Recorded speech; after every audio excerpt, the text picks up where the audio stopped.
to 12 Ounce Sports Radio and The Burn with Mitch Show. Here's your host, Mitch Bernstein. And a very good evening to you, everybody. Hope everybody's doing well. Welcome to 12 Ounce Sports Network. This is your host, Mitch Bernstein, on The Burn with Mitch. It is Tuesday, April the 6th already. Baseball's in full swing. We got a baseball show tonight. We got to get some introductions and a preview ready to go because my first guest is coming on early at 6:05 to talk about his book. Let me tell you what's going on. At 6:05, Cam Perone is coming on. He's got a book just out, basically, called Comeback Season, My Unlikely Story of Friendship with the Greatest Living Negro League Baseball Players. Should be a fun conversation. Looking forward to talking to Cam and his adventures talking to these living legends. Cam will be followed up at 6:55 by another author, Eric Sherman. Eric has written a lot of books, baseball books. Mets are the ones that I've been reading.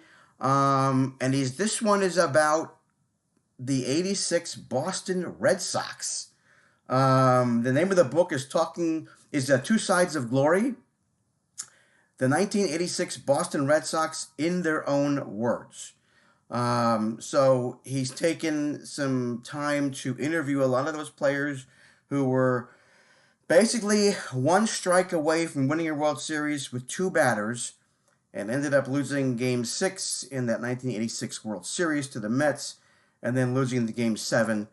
And we're going to talk to Eric about what those interviews were like and how things went with him. And then finally, we call her the baseball geek, self-imposed nickname, actor, and my daughter loves her artistry, and I'm going to tell her on this.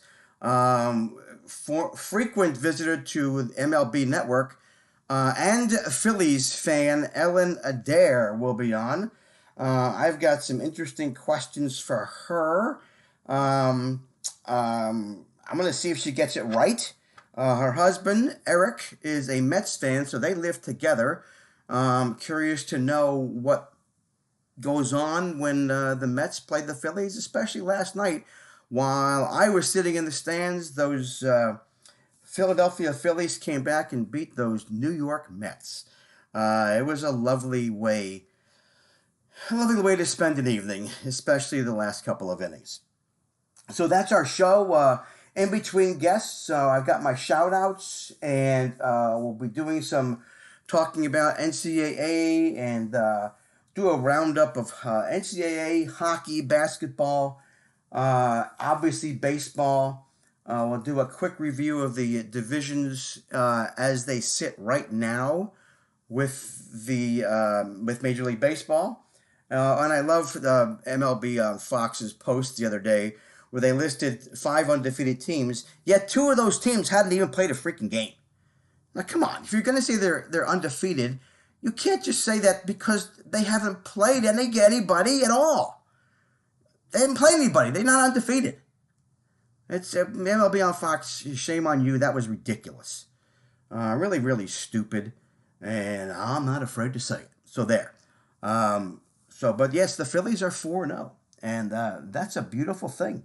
Haven't been 5-0, I heard today, since like 1915, something like that. I don't know. I'm not sure if that's right or not. But yeah, they're going for win number 5 in a row against Marcus Stroman tonight. And the Phillies are throwing their number 5 starter, Chase Anderson. So we'll see how that goes. That starts at 7:05, as it did last night.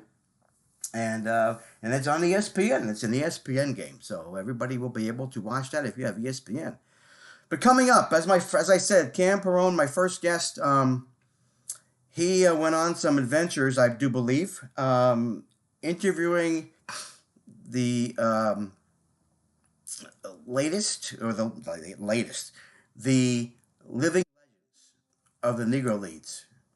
So Cam is coming on now. Cam Perrin. Okay. Hello, Cam. How are you today? Thanks for calling. Good. How are you? I'm really, really good. Really good. Uh, Cam, you're calling from where? Let our audience know where you're calling from. Hollywood, California. Oh, did you have a little earthquake the other day? Yeah, I woke up in the middle of the night. So did my daughter. She texted us. We had an earthquake. Yeah, how big? 4.0. She said it was loud.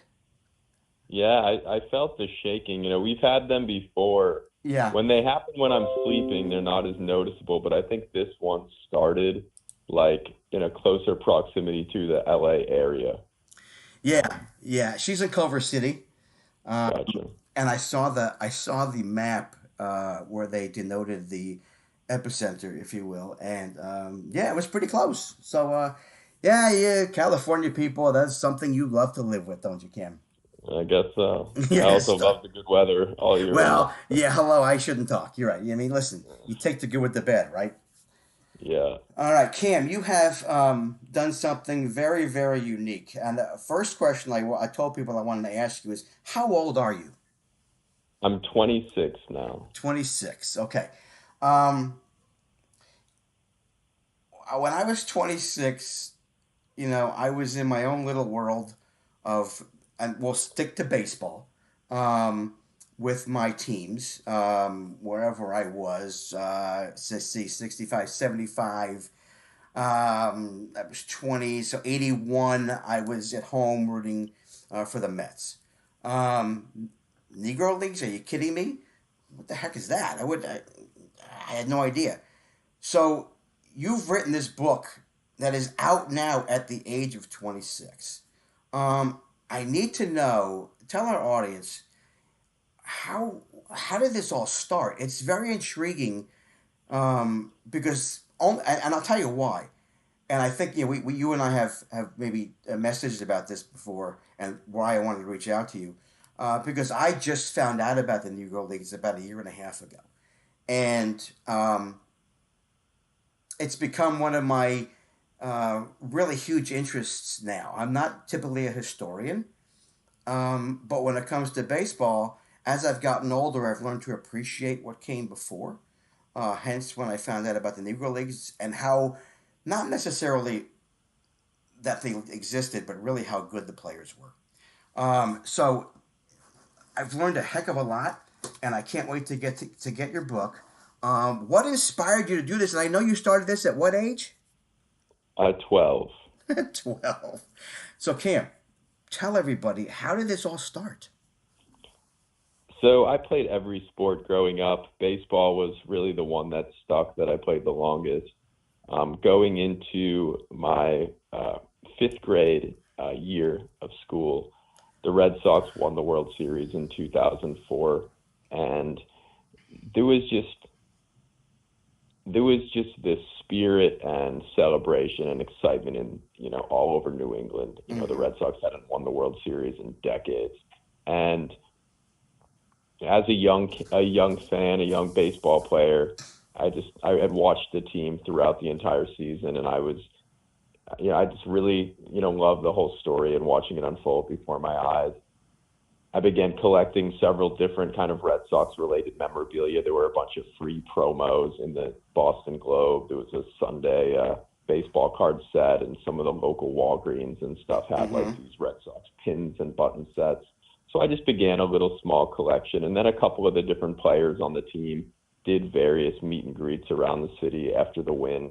So I went out and camped out for 4 or 5 hours to meet Johnny Damon, David Mm-hmm. Ortiz, and over the coming couple years, I just kind of assembled this little kind of ragtag collection of different signatures of current Red Sox players, various Red Sox memorabilia, without much of like a focus really. And Mm-hmm. then in 2007, a friend of mine from school, I was over his house and we kind of shared, an interest in baseball and collecting a little bit. And he told me about how he wrote letters to baseball players through the mail. Mm-hmm. So I was very excited by that. And I went on this website called sportscollectors.net that he told me about. And you would send a letter out to a player. a self-addressed stamped envelope, a couple baseball cards, and you would write to the players from the 40s, 50s, and 60s for the most part, because they were the ones that would reply and send back. Right. Whereas a modern day player, is traveling all over the country, is making millions of dollars, they wouldn't reply. So I did that for months, and I would go to baseball card stores and memorabilia shows and pick up cards of guys that would sign. Guys like Duke Snider, Bobby Dorr, Sparky Anderson, Al Kaline, many of the stars from the 40s, 50s, and 60s. Mm-hmm. And I did that for about 6 months. Like, I would send off 40 plus letters a week. I mean, really, really started out strong. Right. And then, I had always known about the Negro League. I had seen Ken Burns' baseball documentary. And then Topps came out with a baseball card set called Topps Allen and Ginter in 2007, featuring a couple Negro League baseball players who were in the set alongside, a bunch of modern day players. So I went on the forum, sportscollectors.net, and me and a couple other collectors found the addresses of the guys in that set who were still alive and wrote to them. And I received, several long handwritten letters from the players themselves, Mm-hmm. detailing their experiences in the Negro League and asking me about my baseball career and my interests and what position I played. I had never got a reply like that before. When you would write to Duke Snider from the Brooklyn Dodgers, he would sign your cards and send them back. It was very much like he was just going through the motions. Right. But now, I felt like I was engaging with some of these guys. So I looked for a couple more guys I could write to, but there weren't really many addresses out there. So I wrote to a couple dozen more players, and then kind of began doing some of my own research on, some other Negro League related forums, and talking back and forth with different collectors who had an interest in the league. So over the course of 2007, I was 12 going on 13. I began just writing to a lot of these players, speaking to them on the phone eventually. Wow. And a couple of them I became close with. And, during that time, I kind of realized that a lot of these ball players hadn't stayed in touch with their former teammates. There were a lot more guys out there that were living that, weren't known to be alive. If, you played on the 1955 New York Yankees, there were probably a dozen or so guys at that time that were still alive from that team. Mm-hmm. But if you played on the 1955 Indianapolis Clowns, the one guy that I was speaking to, he just assumed all of his teammates had passed away because he hadn't, spoken with them since the day he, left the team. Right. So I began referencing all these old newspaper articles and interviewing players and talking with them and just trying to figure out, who were on these teams, where were these guys from, and then I'd go on these online kind of people finder white pages websites and see if I could find a guy whose Mm-hmm. age matched up. And for example, if your name was Gilbert Black, I was told Gil lived around New York or Connecticut or something, I would go on, the online white pages and call every Gilbert Black in the New York, Connecticut area. So And you made an effort. I mean, you were really, really interested. I mean, Yeah. that's amazing. I mean, you take the time because you were just so motivated. Yeah, and there was also the thing that really sucked me in was that there was just so much information out there that had yet to really be found or put together. If you had played one game in the major leagues, you could find somebody's Wikipedia page, their birthday, Right. their baseball reference. You could have played 5 seasons in the Negro League, having been an all-star, and nothing would come up. Mm-hmm. No one would even know if this guy was alive or not. So I felt like there was just so much out there that was kind of untouched and untapped, and that really drove me to find this information. And it was a bit of a race against time as well that sucked me in, because many of these players were older, and I didn't know how long I had to try to find somebody or speak with somebody. Mm-hmm. As many players were passing away. So over the next couple of years, it really took off, and I began speaking with over hundreds and hundreds of players, and yeah, that's the beginning. Yeah, and it's really interesting again that you at such a. I think the most important thing for me is what stands out for me about you is at your age. I mean, at 12, you were so focused and had a desire.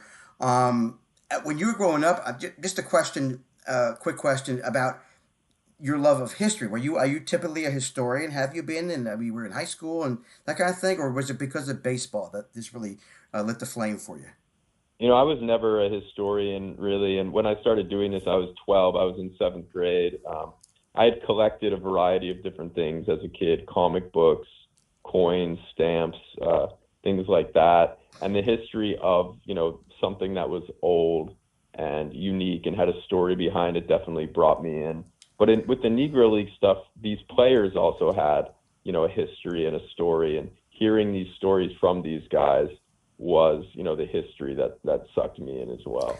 Yeah, and hearing about that yes, God, God forbid, you get a letter like you did from a major league player. You're right. You were sucked in because there was a connection. If they took the time to write to you lengthy letters, did you get the feeling then, Cam, that that they really wanted to tell their story? Did that hit something with you that say, you know what, these guys are writing so much. Um, I need to take this further. Was that a little spur thing that just hit you when you got those? Yeah, yeah, for sure. I would just, write at first and just ask a player for an autograph and ask if they had any photos or any additional information on their career. Because when I would find a guy's address, back then it was very difficult for me to, know much else about their career. There's no Wikipedia page. You don't really know, someone might just tell me, okay, this guy played for the Kansas City Monarchs, but I don't really know, much about his career. So I would just ask questions and they would write back and, tell me all about how when they joined the team and how long they played and then they got signed into the minor league. So yeah, I really did feel like, they wanted to express, their history and tell their story. Mm-hmm. And it was a no-brainer for me to just, want to listen. It was just so interesting to hear this from these legends themselves. So what made you say, I got to write a book? So it's now been, almost 15 years since I've been doing, working with Negro League baseball players. Mm-hmm. In 2010, after a couple of years of working with, and speaking with a lot of these players over the phone, myself and two other researchers got together kind of all the players that we had known and befriended, and we hosted the first annual reunion in Birmingham, Alabama, and we had about 60, 70 players show up to the first reunion. I believe 15 at the time, and we've been doing a reunion every year since. We now have a museum, the Negro Southern League Museum in Right. Birmingham, Yeah. and so just over a decade of working on all this stuff and meeting so many amazing men who played in the Negro League and hearing all their stories, you know, in addition to the fact that many of these guys are passing away in recent years, just kind of all of that together, I felt like, I guess it's time. Time to tell their story. And, with the 100-year anniversary, unfortunately, again, cut short last year, uh, unfortunate that happened. I know that Bob at the museum is trying to, we're doing something for a 101. I know there's folks on the bandwagon. I don't think it's going to happen. How cool would it have been to say to Major League Baseball, just talk to the Kansas City Royals and bring it to Kansas City. I don't think that's happening. But the thing that intrigues me is that there has been an uptick in the knowledge. Obviously, number one, Major League Baseball adopting the statistics, for a certain time span, which is huge. When you heard that, what was your reaction? I mean, some of this really then. Did you contact any of these guys and said, "Hey, did you hear about this at some point?" Yeah, I heard about the news right away, and it was definitely a long overdue recognition from Major League Baseball. Yeah, I think it's definitely good that they're finally acknowledging the Negro League, because quite honestly, in the past, many of the Negro League players have been overlooked by Major League Baseball, and Mm-hmm. really just their entire history as a whole has not really been looked at much by Major League Baseball. So definitely a good thing on their behalf. I think in speaking with a lot of the living players, most of whom, did not play before 1948, which is the cutoff for when they're incorporating statistics. Right. So they don't fit into that category, unfortunately. But, the players definitely do feel, a bit of, recognition, finally some validation. Like, look, we were Major League Baseball players. I've been telling you guys this, my whole life. Yeah. Come on, people, listen to us, for crying out loud. Yeah. Right? It's just like, and when I went to the museum, again, having just picked this up, Cam, a year and a half ago, in essence, and then went to the museum in last summer, it just is so, with the numbers, and we're hearing about, again, I think one of my first contacts was Sean Gibson, and I talked to him. He was on this program I guess a year and a half ago, really close to when I started. And then, even Bob Motley with Byron with his dad Bob as the umpire, and having gone there and seen the statues and looking at all the statistics, for me, I tell people that I need to see visual stuff to make it real. So when I saw this stuff at the museum, especially the Articles of Incorporation that Rube Foster signed, it was like, yeah, you know what, this did happen. This did exist. And then, following up with what's happened since then, with again, more acknowledgement of the Negro Leagues, with what Bob has done and what Lauren Meyer has done with the Other Boys of Summer movie. And don't you wish, after watching and knowing all this, Cam, don't you wish Ken Burns could do a little bit more on the Negro Leagues in his baseball movie, like do an edit and add some more? Because I think there would be a heck of a lot more he could talk about, don't you? Yeah, I mean, and it's not just up to Ken Burns too. I Right. think in the future there'll probably be a lot more people that, start looking back on, and chronicling, the Negro League in documentaries and films. And I think recently with Major League Baseball, it's definitely brought, more of a mainstream kind of call out to the Negro League, and a lot of people like yourself who, may not have been aware of its rich history in the past are now, starting to learn more about it, and, will be pushed to want to, put some things like that together, because it's really a story that, can't just be covered in one, short documentary. Right. But Ken Burns absolutely. did a great job. Nobody else had really put something together like that, prior to him coming around and doing, an episode or two on the Negro League in his documentary. So let me ask you, in the book, what's the book format like? Number one, and number two, is there any one or a couple of guys that kind of really stood out to you, that you really loved talking to or had great stories? Yeah. So the book format is really just, my story through my eyes of how I, started out as a young collector outside of Boston, and, eventually, found out about the Negro League and began reaching out to players. And, as I kind of go through my story, we bring in, a lot of the players who I've befriended over the years, and we hear, their stories from them themselves. So just kind of a combination of my story and many of these players' stories, as we've, become friends over the years. Some of these guys have gotten pensions, and we've, had these yearly reunions, etc. Yeah. And then the second question? Yes, the second question was, any one or two that just kind of stand out that you really either felt close to or had a special connection with, or just had a great story? Yeah, so just one of my early buddies, Russell Patterson, we've become very close over the years. He's mentioned in the book and has some pieces where he's talking. And I first met him, I was on the phone with a former baseball player, and he told me about a guy by the name of Russell Patterson who was from Paterson, New Jersey.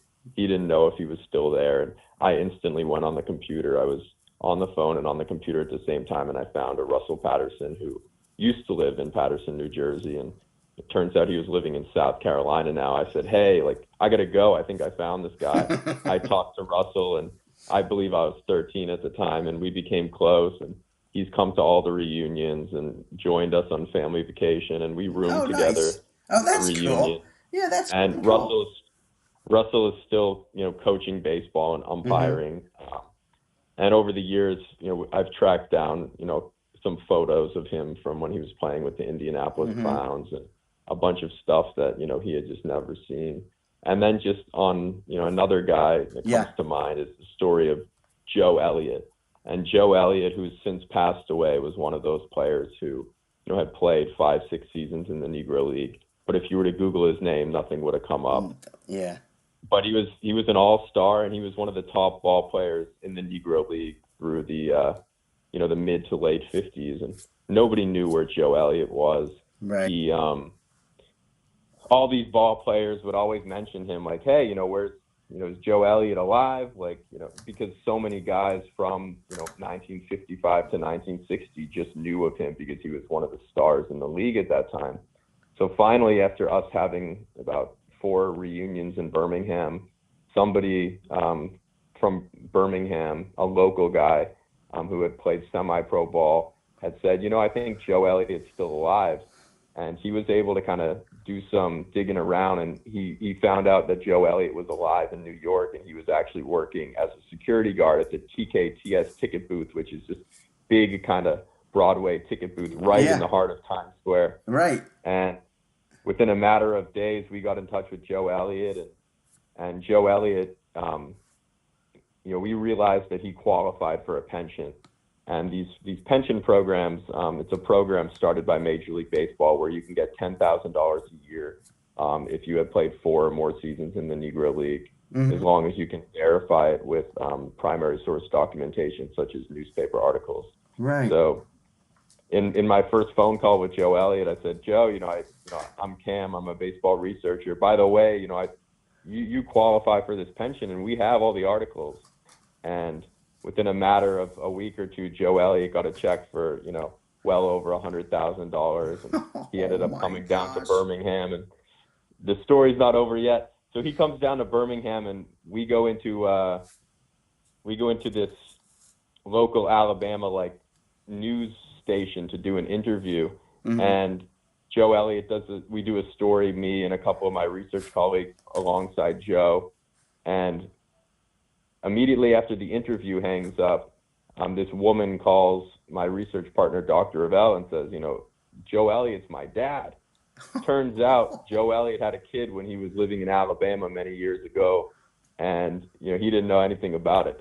Wow. So he ends up reuniting with his, long-lost daughter at this reunion, which was the first time he had been in, Birmingham in decades. And, so that quite a unique turn of events. Man, you've done a lot for these guys. I mean, I'm impressed. I just, all this information. Thank you for. I know you got to go in 2 minutes, right? Yeah. I really wish we had more time to talk, but I just want to tell you, congratulations on the book. You are a young man before your time. I will definitely get the book, add to my retirement baseball book collection for sure. And then maybe we'll have a little more time at some point in the future after I read the book to get you on again to talk about some of these players and their story. Yeah, that's a great story. Good for you. If I was your dad, I would, and I'm not your dad, but I'd say, because I could be your dad because I have 29-year-old daughters. I'm proud of you. You did a hell of a lot for a lot of people, which is great. It's got to make you feel really good. Well, thank you, Mitch, for having me. And, the book is out now, Comeback Season. It's at all the most main bookstores, Barnes & Noble, Amazon, on Kindle and Audible as well. So yes, it's called Comeback Season, My Unlikely Story, Our Friendship with the Greatest Living Negro League Baseball Players. Cam, it's been an honor and a pleasure. Thank you so much, and best of luck with it. Thank you. Maybe I'll be on again soon. Yes, absolutely. All right, take care now. You too. Bye. Okay, bye-bye. So, 26 years old to put 14 years basically of work into it. And, you love something, it's not work. So I give him a heck of a lot of credit for what he's done. I didn't ask him about Sam Allen. I'm guessing I have to get the book and see if Sam Allen is in there. A buddy of mine who is a former Negro League player. I met Sam a couple of years ago at a card show out here in Valley Forge, Pennsylvania. He has been on the show. He actually came to an assembly of ours at my school. We did a Black History Month program with all about the Negro Leagues, and Sam's just a terrific guy. So get the book if you're interested in history. Thank you for letting me post Facebook, guys, on the Historical Negro League site, and I think Ian from Facebook, and Jerry Malloy Conference. This is where I'm getting some really good information, and I appreciate you guys allowing me to be on there and post information about the Negro Leagues on there and my guests. So appreciate that.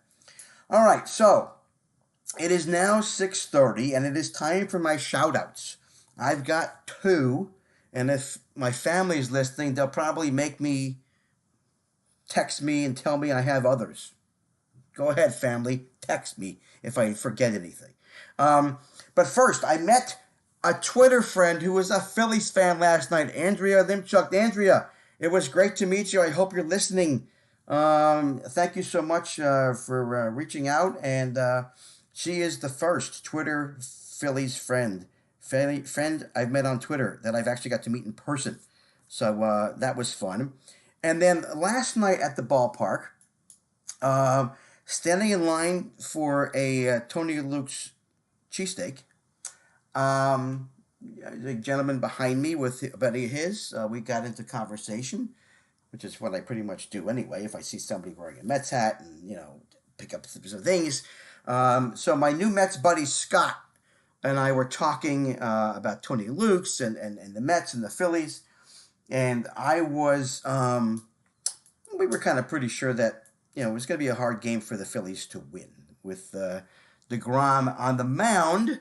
But we had a great conversation. Turns out Scott is from an area in New Jersey where I know of, in Essex County, and he's from Millburn. I'm from Livingston. We talked a little bit about that, how crazy it is that we're in line. He's a Mets fan forever. We talked about that. And I messaged Scott today. I said, Scott, I hope the ride home wasn't too long. Because the Mets came back and won. The Phillies came back and won the game on an error by their third baseman. Bases loaded, and Alec Boehm hits a ground ball to third. You're thinking, oh, crap, there goes the game. Yeah, we have a chance, and now we're done. Ball is thrown off the mark. Harper running from second scores, and runner on third scores. When we take, I think we tied the game at that point. We took the lead, 3-2.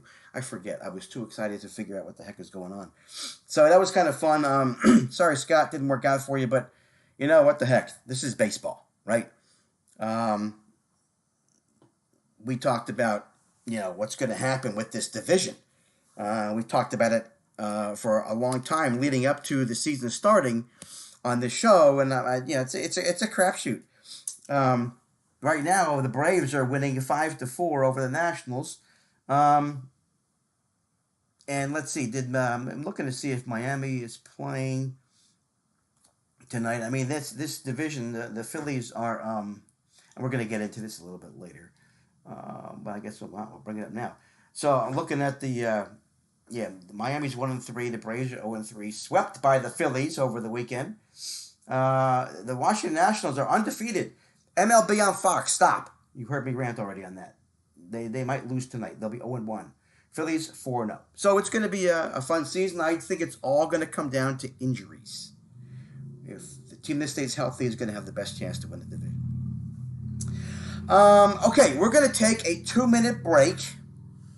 And stick around. I'm going to do a review of the week in sports.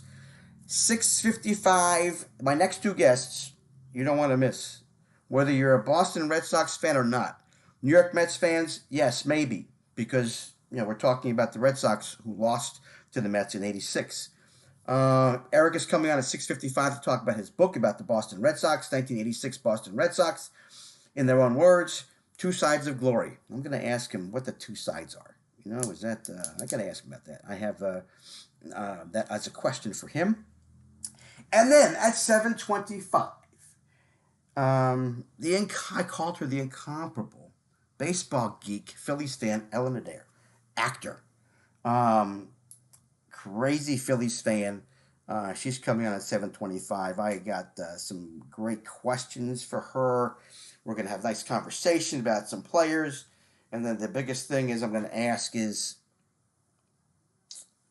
who had the best at-bat last night? The at-bat ended up with this player getting a hit.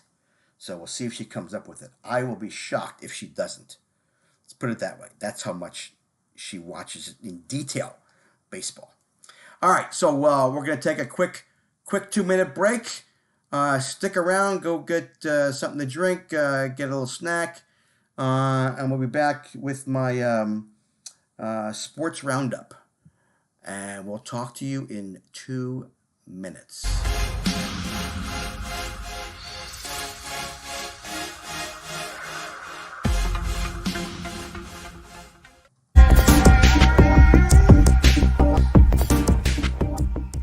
Welcome to MyBookie. You're ready to create an account and start making money, and we're here to help. And remember, you can get a bonus of up to $1,000 on your first deposit. Now you're ready to bet. Just go to mybookie.ag, visit the sportsbook, click on your bet, and input the amount you want to risk or win in the bet slip. Yes, it's that easy. Just remember, at MyBookie, you play, you win, you get paid.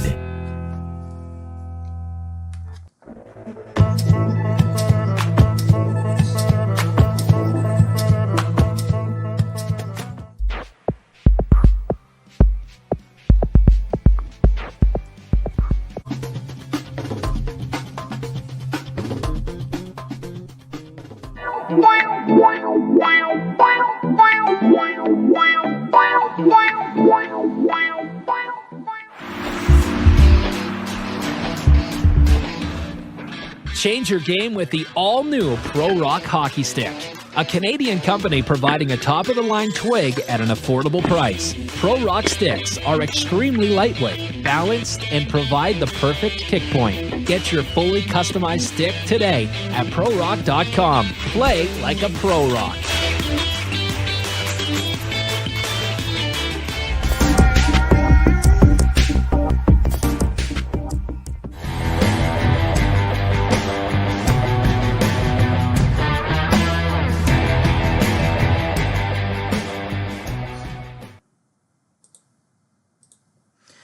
And welcome back. You are listening to 12 Ounce Sports Network, Tuesday, April the 6th.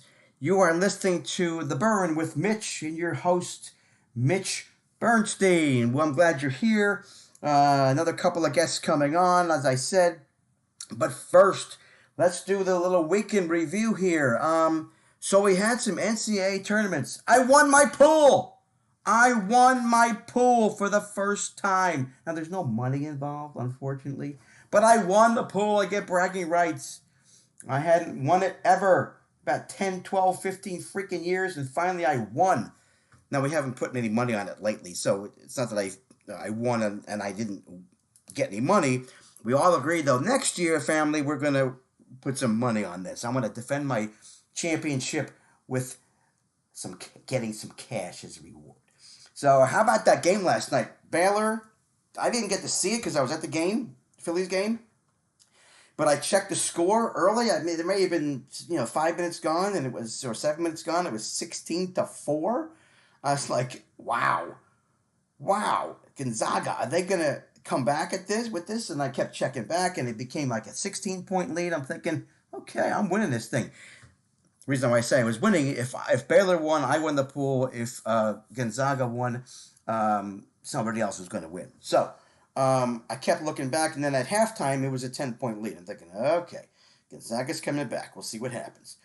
Check back on the ESPN app, and it goes from a 10-point lead. I think I looked at it. It was at 16 with 12 minutes to go. And I'm looking at the score on the way home. I'm thinking Baylor's going to win. Holy mackerel! So that was fun for me. It was a great night. I won the pool, and the Phillies won in a comeback. It was great. It was just great. But how about Gonzaga? How about that semifinal 3-point shot by Suggs? Are you kidding me? I don't think there were many, if any, buzzer beaters, actual buzzer beaters, not going into overtime, but buzzer beaters, except for that one. I might be wrong, but I don't remember. But how crazy was that? And then Mark Few, the coach, said he's been taking those in practice. I knew he was gonna make it. I don't know if he knew he was gonna make it, but basic thing is the kid has done it before and he did it. But it's so hard to go undefeated. 16-4. Now they had a tough game with UCLA, and that's understandable. And they hadn't had any pressure all year, but now they're in a title game. They're down early, 16-4. They had to have panicked. They weren't shooting well. I heard Baylor was playing just unbelievable defense, and when you play defense and you shoot the three like crazy, I guess that's what happens. You win. So, congratulations to Baylor men's, and the Stanford won their women's. Congratulations to the Stanford women. Coming up in their number one seeded team beat the Arizona Wildcats 54-53. So congratulations to them. What's next? Hockey. People here are crazy. The Flyers. Oh my God, the poor Flyers. What's going on with the Flyers? Oh, let me see. Now they beat Buffalo last night, which I believe they should have. They are 3 points, I believe. 1, 2, 3, 4. Yeah, 3 points out of a playoff berth. So season's not over yet, but they started out pretty well, and now they're tanking. No, I shouldn't say tanking. They're losing. They're not playing as well. Their defense sucks. Rangers are at 39 points, playing okay. I thought they would play better. So we'll see what happens with hockey as we go forward. 76ers are continue to play well, but there are some questions now around the Philadelphia area about the play of Ben Simmons. I heard today that all of his key stats are down from last year. Now they're a half game behind the Nets in the Eastern Conference. The Bucks are 2 games, 1.5 games behind the Sixers, and then you got the Hawks. Believe it or not, 26-24 in 4th place. So it's not that the Sixers are not going to make the playoffs. It's just a matter of seeding. And then you want to get obviously the number 1 seed, home court advantage. But they've had a hard time with the Knicks. If it ends up that the Sixers end up taking the number 1 seed, they'll be playing the Knicks, and they've had a hard time with the Knicks last time they played. So it'll be interesting to see how that all plays out. Too much more of the season to go. Throwing it over to baseball. You know, it's a sad thing when a player of such stature, young player of such great stature, gets hurt. Watching Fernando Tatis Jr. go down yesterday with what they called a partial subluxation, which is a dislocation. Not good. It's too bad. I mean, you're swinging hard. I heard he had shoulder problems earlier, but you're swinging that hard. Holy mackerel. That is unfortunate that happened to him. Let me see if I can find some more information on that. Let's see. Yankees. Oh yeah, okay. Big trade. They get veteran Odor, and they trade with the Rangers. So they're already trying to beef up their roster. The Braves get shortstop Arcia with the trade with the Brewers. I got to read up on all this stuff because I was at work and didn't have a chance to. How about this kid, Akila Badu? Career minor leaguer, and then he hit a walk-off homer in the 10th inning. Oh, my God. How great for that. How great is that for him? All sorts of stuff going on. I'm trying to still find, if anybody can to tweet me out what happened to Tatis, if anybody's heard anything more about his injury. So Roughneck Odor and cash considerations, Yankees from the Rangers in exchange for minor league outfielders Antonio Cabello and Josh Stowers. That's from Marley Rivera from ESPN. And let's see. Akila Badu. I'm reading this from MLB on ESPN from David Schoenfeld, ESPN senior writer. He's already a cult hero in Detroit. Home run of the first pitch he saw in the major leagues in his first game, which was over the weekend. Hit a grand slam in his second and hit a walk-off single in his third. He was 5 for 5 in his first game. He was a Rule 5 pick from the Twins after having Tommy John surgery early in 2019. Wow. How about that? And Nelson Cruz is going off. Holy mackerel, he's going off. He's got, 3 or 4 home runs already? So it's, baseball is in full swing, as they say. How about Shohei Ohtani? Shohei Ohtani, what a blast he hits on Sunday night for all to see. Pitching well at the beginning, and then he gets up to the plate. And if anybody, did you see that pitch that he hit? I slowed that down. I stopped, motioned that thing, and I wanted to see how he could hit that ball where he hit it. He's got to have forearms and wrists that are so darn strong, because that ball was a little bit up, and it was a little bit, I would say, inner half of the plate, and he just smoked it. That was very fun to watch. So lots of fun stuff happening in baseball right now, and it's all very exciting. That the people are in the stands, some wearing masks, some not. That's the way it goes these days. And the other interesting piece of information that happened this weekend was Nick Castellanos and Yadi Molina scuffling. The Reds and the Cardinals, all red teams were just going at it. And yet Castellanos gets fined or suspended, which he's appealing, because he just got up and, in football, he would have been a penalty, right? In football, he would have been penalized for, what are we calling that? Not intimidation, whatever it is. But there's no penalties in baseball. You just get excited to score one because he had gotten a hit on a pitch earlier and he was trying to throw it in their faces. And then Mr. Big Shot, Mr. Cool Boy, Yadi Molina goes in and steps in and he pushes him and he gets nothing. Yeah, Castellanos doesn't do anything. I watched him get pushed away. He didn't put his hands on anybody as far as I could see, and he gets suspended for 2 days. Because Yadi is he's the St. Louis boy. I mean, he's just the St. Louis guy. He's just St. Louis star. He's just St. Louis's guy.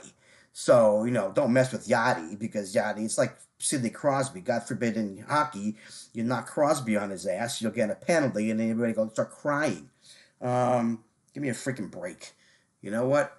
Deal with it. It's baseball. You don't like it, go back to your dugout. Go back on the field.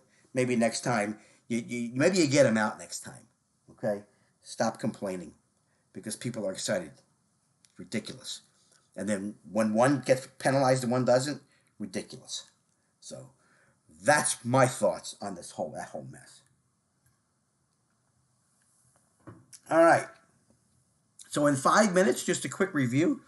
In 5 minutes, Eric Sherman's coming on.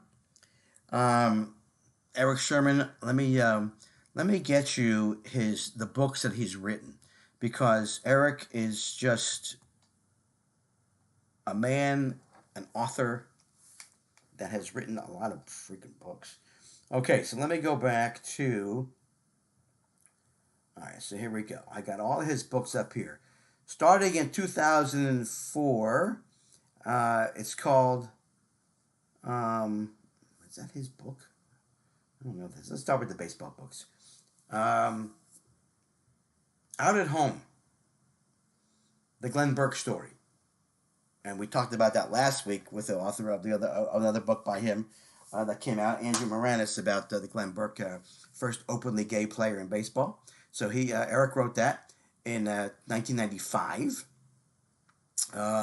Then we go to, let's see, 2012, A Pirate for Life about Steve Blass, the Pittsburgh Pirates. He wrote that with Steve Blass. And let's see, in 2014, he wrote a book about Mookie Wilson, Life Baseball and the '86 Mets. He wrote that with Keith and Mookie together, Keith Hernandez and Mookie. In 2015, I guess it's another edition of Out at Home. Maybe it was updated. I'm not sure. 2016, Kings of Queens, Life Beyond Baseball with the '86 Mets. So you can see where that new book is coming from. He did one with Life Beyond Baseball with the '86 Mets, basically similar to what he's done here with his new book, Two Sides of Glory, the '86 Boston Red Sox. In 2018, Davy Johnson, My Wild Ride in Baseball and Beyond, by Davy Johnson and Eric Sherman. 2019, what a terrific book. Baseball fan, Mets fans, After the Miracle, The Lasting Brotherhood of the '69 Mets, by Art Shamsky and Eric. Just a terrific book. Very poignant, very exciting the way it was written. Talks about Tom Seaver and four of his friends, plus Eric, that went out to visit him in California, obviously before he passed away. So, and then this Two Sides of Glory, like I said before, the 1986 Boston Red Sox, in their own words. So I am looking forward to talking to Eric in about 3 minutes about that book and getting some thoughts. I got some questions for Eric. Want to ask him about the title. What is the title referencing? Two Sides of Glory. What are those two sides? So I want to ask him about that. I read some reviews of the book. Kind of cathartic. It was kind of cathartic for some of the players, and we'll talk a little bit about that if that was a general theme. And I want to ask him also, what was it like? Did you get into any discussion? Did Eric get into any discussion what it was like in the dugout when they were one strike away on two batters? And did they have any thoughts on Buckner being in? I don't know that they would. They all loved Buckner. He was a leader. He was a veteran. But they may not have been questioning him, but they were questioning the manager, John McNamara. So we'll get into all that in just a few minutes. Looking forward to talking to him in just a couple of minutes. Let me review while I got a few minutes, because I won't have much time after we get done with Ellen Adair, who's coming up at 7:25. Let me find and let you know who's coming up on next week's show. So April 13th, we have Captain Bob from Wicked Tuna. All you Wicked Tuna fans, tell your friends we're talking tuna fishing on the show Wicked Tuna with Captain Bob. And then Lauren Taylor, artist Lauren Taylor, LT Illustrations, and artist Brian Oakes, also a sports artist. Brian's got a contest out now. He was giving away some of his stadium prints. I'm trying to win one. He does all these contests and I never win one. So we'll talk about with them next week. And here comes Eric right now.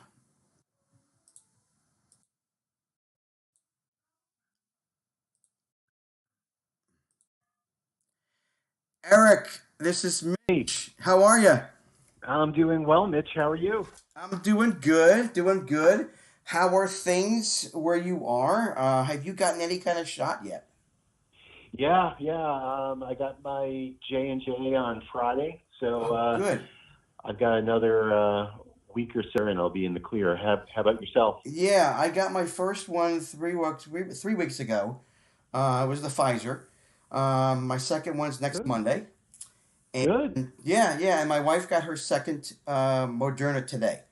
So Oh, oh, how is she feeling? so far, yeah, so far so good. And she knows. It's most of the reactions I've heard, and I don't know if you have heard the same thing, are from that second Moderna. So Yeah, that's what got my wife really good. The it did. the Is that right? second one, yeah, the second one was really tough. She was kind of out of it for a couple of days, pretty bad. And to tell you the truth, after my J&J shot, I was in bed all day on Saturday. You were. Um, oh yeah, with headache, really terrible headache and chills and body aches, and Wow. then the next morning I was fine. So Good. Good. Yeah, it's funny. I was talking to our nurse at our school about the J&J, and exactly what you said. Get a bad headache, a really bad headache after it. That is so yeah, interesting. And I said to yeah, her, it must constrict the blood vessels in your head, going to your head. Really weird. it must. Yeah. It must. It feels like your head's in a vice, Really. like a vice grip. I mean, Oof. it's real, and I don't get headaches, so it's kind of rare for me anyway. And Yeah. then to get that, I'm like, oh my God, it's just the pressure. Yeah. And you can't take anything for it. Right. You just gotta grin and bear it. So Yeah. But listen, you know what? We're living in an age, I've always said this, with computers and now where to me it's just amazing that they came up with this stuff in such a quick amount of time. It's just amazing to me. yeah, it It's really is it's record crazy. speed. Not quite like a baseball game, but that's okay. We don't mind. I don't mind Eric sitting in a ballpark like I did last night for 3 hours and 15 minutes. I don't mind it. It was a great game for the Phillies last night. I was in the ballpark with my dog. It Wow, was awesome. wow. It was fun. Wow. Yeah, it Well, was great. it was pretty unbelievable. I don't know why the Mets are pulling DeGrom Yeah. after six innings where he Yeah. just dominated, but uh, I mean, there's no way that would have happened when we were kids. I mean, No. it's just. I mean, DeGrom at 77 pitches through six probably finishes, or at Of least course. goes eight. You know. Well, I read this morning that what was Luke? Is it Rojas? Luke? Is it Lucas Rojas? Is that his name? Luke Rojas, the manager. Yeah. He had a conversation with DeGrom before the game and said, "I'm taking you out at a certain point." And DeGrom said, "Yeah, it is what it is. Okay." Yeah, because it was 10 days Yeah. between starts. So, Yeah. which actually I would think, well, okay, that's extra rest, so you're extra strong. I Yeah. Right. I can't figure You today. can't. I really don't get it. Yeah. Well, listen. First thing I want to tell you is, after the miracle was just terrific. I'm actually getting chills talking as I talk to you about it. Thank you. The way you wrote that, um, the camaraderie between those guys and with you kind of sitting in the background, taking it all in. And then when Tommy died, it was like, oh, jeez. Oh, I'm Yeah. so glad. And you know what? It was, and I'm going to ask you this question too about the Red Sox. It was kind of, that cry was kind of cathartic. Thinking about Bud with his condition that you wrote in the book, and then Tommy with his. I mean, listen, we all get old, but we watch these guys when they were not old and when they were Yeah. great ball players. And it was just so heart-rendering the way you wrote that. Oh, Um, thank you. but loved it. Absolutely loved that book. No, thank you very much. Yeah, it was great. So let's talk about the new one that just came out. So I have to ask you a question. As I was thinking about it today, with the title "Two Sides of Glory," what's the title referencing, Eric? Two Sides of Glory.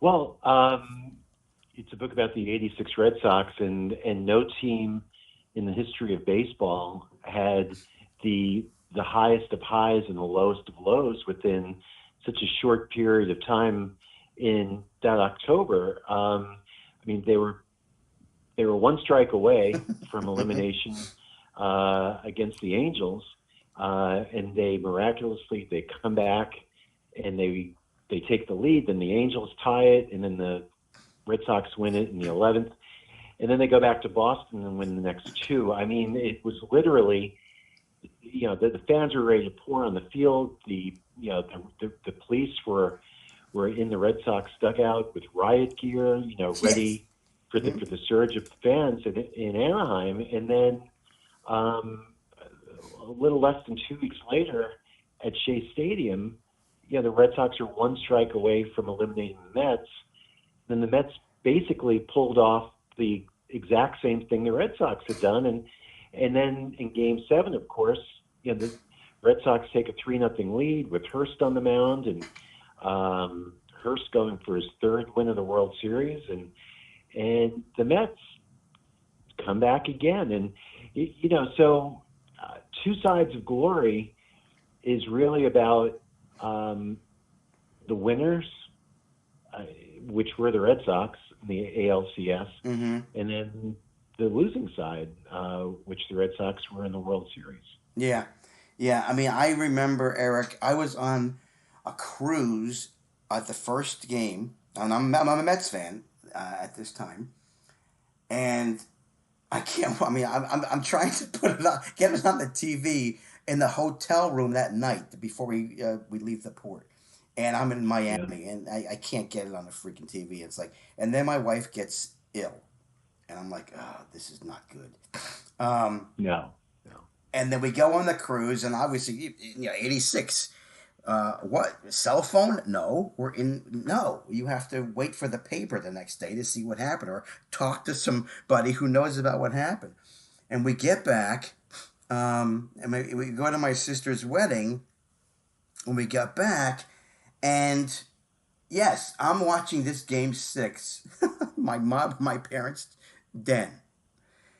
And I'm watching, and I'm going, oh my God, holy mackerel! And in reading the other books, and all the other things about that, what went on in that Mets dugout is nobody wanted to make the last out. That dribbler that goes through Buckner's legs, I think I jumped on. Now I'm 5'4", okay, and I think I jumped so high it almost hit an 8-foot ceiling in my head. I mean, yeah, sure, nuts, right? So, what did you discuss anything with these guys, the Red Sox? What was it like? Did they tell you what it was like in the dugout when they were one strike away on these guys? Did you get any of that? Well, sure, of course. They thought they had it won, of course, and. They were thinking all kinds of things. It was very emotional. Obviously for somebody like Wade Boggs, who lost his mother in the middle of the season, and then to lose the World Series the way that they did, there was the shot of him on the Red Sox bench in tears, and so he's not just thinking about the heartbreak of getting so close, but also about his mom. For Marty Barrett, the second baseman of the Red Sox, it was about, thinking about Mrs. Yawkey, the longtime owner's wife of the Red Sox, and then who became the owner after Tom Yawkey's death, and what a great lady she was, and she was finally going to see the Red Sox win a World Series, and that didn't happen, and so, they were all thinking something. They were all had, different levels of emotion right before and right after. And, yeah, that's a big part of the book. And I did read a review that they listen for what they accomplished that year. Was a huge. Obviously, it's a huge plus. But were they? I don't remember that year of them. That year specifically. What were they? Where were they supposed to finish? Were they supposed to get to the World Series that year? I mean, I don't remember. No, well, in '85 they were a 500 team, so the expectations weren't that high. But what they did in the offseason was they went out and they acquired Don Baylor, who very quietly drove in over 100 runs for that team as their DH. They picked up Joe Sambito, who was a lefty in the bullpen that they desperately needed. They were very right-handed heavy. And he was made to order. I think he saved 14 games. But then, it was Clemens. Clemens really turned it all around for the team because once he struck out the 20 hitters against the Mariners in April, it made them all believers that they had a guy that was just going to shut down the other team every fourth or fifth day. And they had never had that before. And, Clemens, he had battled injuries, in the previous couple of seasons, but now he was healthy and he was everything that they hoped he would be coming out of Texas. And of course they had Oil Cam Boyd in the rotation and Bruce Hurst, who was very good. He was solid, but he really came into his own the second half of that year. And but really, I mean, they had a star-crossed team. They had Hall of Famers like Jim Rice and Wade Boggs, and then they acquired Tom Seaver in the middle of the season. And he did a great job from the perspective of being more of a mentor for guys like Seaver and Hurst. But there are people like Peter Gammons that firmly believe that if Seaver hadn't gotten hurt in September and was available to pitch in the World Series, that the Mets would have won, or that the Red Sox would have won. And how weird would that have been? Oh my gosh, it would have been incredible. Crazy. That would have been so. You talk about a story. Oh my gosh. So again, I read again in the a review. Was it? Did you get to meet with Bruce Hurst? Is this So basically, with this book, I met with with all the key and most intriguing guys from that team. So all the starters, the starting pitchers, the relievers, and a couple of key role guys. I traveled around the country, met with them all in person, because much like I did with Kings of Queens, Life Beyond, the Life Beyond Baseball with the '86 Mets. Sometimes I forget my own subtitles. I travel. I want to meet these guys in person, so I can pick up the environment that they're living in or working in. I can pick up on their facial expression, their tone, and I also write about what I'm thinking at that time. And what I'm perceiving from that player. So I write a literary portrait of the guys that I interview in person, and so Hurst certainly was one of them. And I was asked Hurst. I was just getting to the point. Again, in an interview, was he one of the ones that broke down? I mean, it was like really an emotional interview for him. It was, yeah. He originally didn't want to meet. He was really the only one that I had any, that I had to do any salesmanship on to get to talk to me. One of the players had given me his number, and they're saying, "What do you mean Bruce won't talk to you? Of course he will." But in fact, when I got Bruce on the phone, he said, "I haven't talked about 86 in 4 years. I'm just done with it, and so I said, well, look, I've interviewed everybody else, and it would really be great, I'd fly out to Arizona to see you, and, I promise I'll keep it, relatively short, we'll keep it Right. under an hour. And he says, well, I don't want to be that guy. If you come all the way out here, I'll give you as much time as you need. So I think it really helped with Bruce for him to be one of the last ones that I met with. And it ended up, my expectations weren't high for that interview because of how it started. Sure. On the phone. And it turned out to be one of the best interviews I've ever had, just because of the emotion and reflection that he showed, and how much he cared, and so it was really it was a terrific afternoon with Bruce. Yeah, and I think, again, like you said, the way you write, and this is what I like about it, because it's not just about the player. You're gauging. You're trying to get somebody to tell their story. It's just a sell job, like you said. You have to sell it, and obviously you've done a good job with that, especially with Bruce. And that, yes, you again, the way you write, the way you wrote, and I read the other books I've read from you.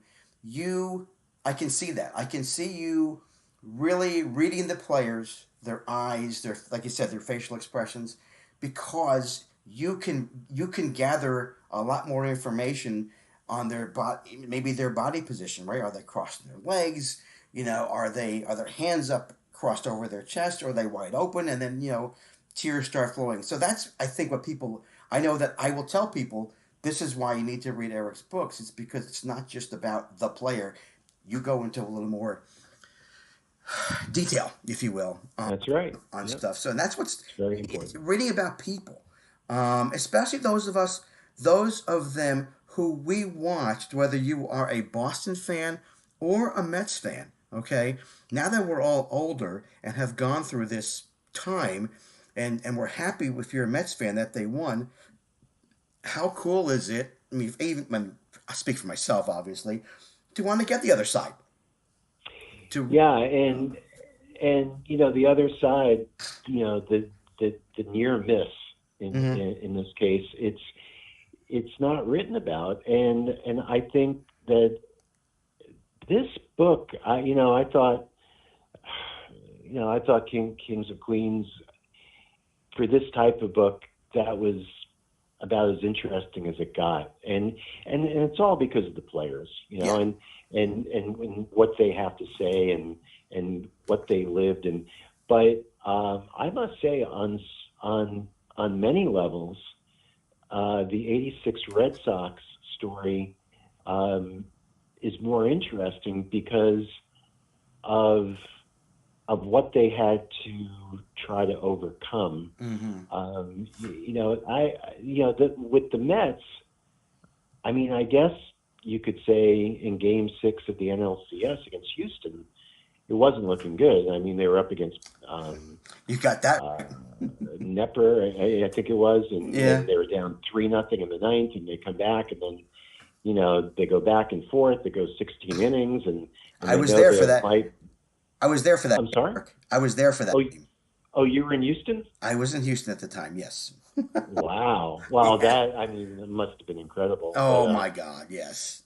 Because really, had they lost that game, then they faced Mike Scott. Yes. In game 7, and it probably doesn't go the way that they want, because they were so bedeviled by Mike Scott, and so of course, I mean, that's intriguing and all, and then the way that they won the series, and they kept coming back against the Red Sox, but the Red Sox also were dealing with the curse of the Bambino, and they were dealing with the media up there in Boston that was very, very difficult on them, and a lot of the players almost believed that they almost would have thought it was better copy had they lost again, to just kind of keep, that curse of the Bambino going, and how they always come up short in October or September. And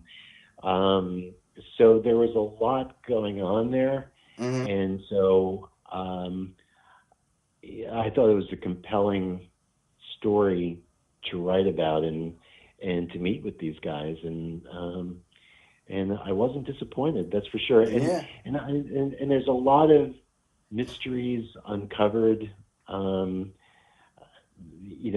in this book. And and I think that comes with all the years that have gone by.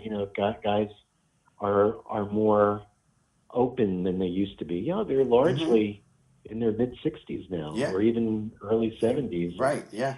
And so they're far more reflective, I think, than they would have been 30 years ago. Yeah. And I'm thinking, I'm guessing it's to lose and to get the thoughts of a losing team, like you said, is different than, the win and what it meant and everything else. But again, like you said, two sides. The Red Sox were down to the Angels. They came back, just unbelievable series. And then they go with the Mets. And again, I think some of this has to go with what the expectations were all season. And they end up getting there. The fans of Boston are going crazy. They're one strike away twice, and then it's like, what the heck happens? Do you think, Eric, did you get the feeling that ball going through Buckner and then when losing that game, that they were so down, there was no way they were, even though they started with a 3-0 lead? So maybe I just answered my own question that they weren't going to win that game. I was going to go there. I was saying they were down, but then, game 7, they go up 3-0. So I think I answered my own question, didn't I? That they weren't. Well, right. They weren't. The Mets thought they were. And I can tell you, the city of Boston, I was living up there at the time. I was going to college and working in the media. And I can tell you there was a rain out between games 6 and 7. Mm-hmm. And the mood in the city with the rain, and it was October, it was cold and damp. It was like one big funeral in the city. And I remember thinking that even if the Red Sox were to have won game 7, something would have been missing. It was almost like that game 6 was just such a gut punch. Yeah. And more of the same, more of 1978 and more of 1975 and 1967 and going back all the way to the 1918, Yeah. It was just another devastating defeat. Not that there wouldn't have been celebration had they won game 7, but something would have been missing. Now, other people I've talked to that were up there, they're like, absolutely, it was the same thing. The Red Sox, I think they benefited from that rainout. It gave them a chance to regroup, and they got a pitcher back out there, Bruce Hurst, that had beaten the Mets twice, and so they could go with Hurst instead of Oil Can Boyd. Yeah, I mean, that's why we love this game of baseball so much. There's so much to it. And even though it's changed, there's so much to it. I'm one that likes to, call a pitch. And then like last night, why is Alvarado, who's throwing 100, 101, not throwing an off-speed pitch? Because one pitch could do it, right? Just like in these games, right? One pitch. History's changed forever. So that's what's really intriguing about this particular, I think this particular book, what you've done, and this series. Billy Buck, you met with him. Thankfully, obviously, before he passed. He went through a lot after getting that ball through his legs. The city, I remember seeing the city. He got to Fenway, and they basically forgave him. What was it like sitting down with him? Well, so Billy Buck and I had known each other for a while. Of course, he passed away a couple of years ago, and I actually did the last major interview of his life for this book. And I had originally met Billy through Mookie Wilson. They actually would go around the country signing the photo, the famous photo of the ball as it went through Bill's legs, and Mookie was running up the first baseline. I mean, they sold and signed, I mean, probably tens of thousands of photos. Right. And those photos actually put Bill Buckner's three kids through college. Yeah, good. So I had met Billy while I was working with Mookie Wilson on his autobiography. Right. So that would have gone back about 8 or 9 years now.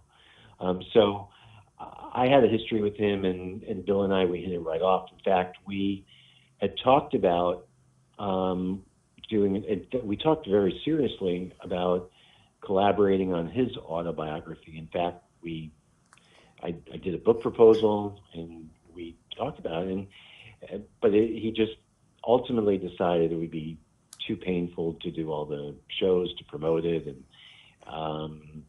but whenever he was in New York, we would usually get together for coffee or lunch or something like that. And so basically, it was something, the error was something that he never got over. Well, he got over it, but what he never got over was the scorn that he had to deal with from some fans. Yeah. And not just to him, but what his family had to endure too. And so he never really, well, he didn't get past that. That was a scar that didn't go away. Yeah, that's too bad.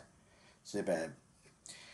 Unfortunate. Again, one little thing happens, and then the whole world comes crashing down. And again, us sports fans, the passionate sports fans in us, really don't give a crap about the family, right? They don't think about that. They think about, Billy Buckner, you lost this game, and we lost this series because of you, right? And it's not true. I mean, they went 7 games. Any other game, somebody else could have made a mistake, I'm sure, and then boom, they win. So yeah, it's tough. It's tough. It's got to be tough for players. They're human beings, and I think we forget that sometimes. Well, no question about it. And to add to what you just said, Mitch, there was a laundry list of problems or errors or misjudgments that preceded the Buckner era, and under normal circumstances, Buckner's not even on the field. It was Dave Stapleton, right, that would come in to replace him. But with a 2-run lead in the 10th, he wanted to be out there on the field, as the warrior that he was, to be on the celebration on the field. And they were 2-run lead, 2 outs, 2 strikes. 2 strikes. It was close. Yeah. So, but there's certainly no blaming him. And one of the things that he talked to me about was how it really pissed him off that fans, were holding up banners when he returned to Fenway after they won their second World Series of the millennium, and they were holding up banners saying, "We forgive you." It was, to Buckner, it was more like, "Hey, I forgive you." Yeah, right. Yeah, hello, exactly. Wow, so interesting. Eric, thank you so much for coming on. I can't wait to get the book. Again, I keep telling all these authors coming on, to yourself, and my wife looks at me every time I get a book. I said, "Are you going to read this?" I said, "Listen, I'm retired. We're retiring in September. I got a ton of time. It ain't a..." Well, congratulations. Yeah, I look forward to it. Before that, I'm going to have to come to meet you in person, and then I can invite you to come down to Wilmington, North Carolina, anytime you want. So thank you for coming on. I appreciate it. Folks, you can get Eric's book called Two Sides of Glory, the 1986 Boston Red Sox in their own words. Anywhere books are sold, correct, Eric? That's correct. I couldn't have said it better. All right. All right, listen, well, stay well. I hope everything continues to be well with you and your family. And we will talk again soon and maybe see each other soon. All right, you got it. Thanks for having me on. Thanks, Eric. Appreciate it. Okay, bye-bye. Bye-bye. All right. So if you want to get that book, go get it. Yeah, Eric, like I said, he's a great writer, and the way he writes with detail, and you can, now that you know that he really needs to see the person in front of him with these interviews, makes a difference in how you take in the information he gives you on those pages. All right, next up, the incomparable baseball geek, actor, and Phillies fan, Ellen Adair, will be with us in just a few seconds. Where we'll talk Phillies from spring training on, and get her thoughts about some things, and ask her a question to see if she can answer it correctly from last night's game. Because I need to know if she can answer this question.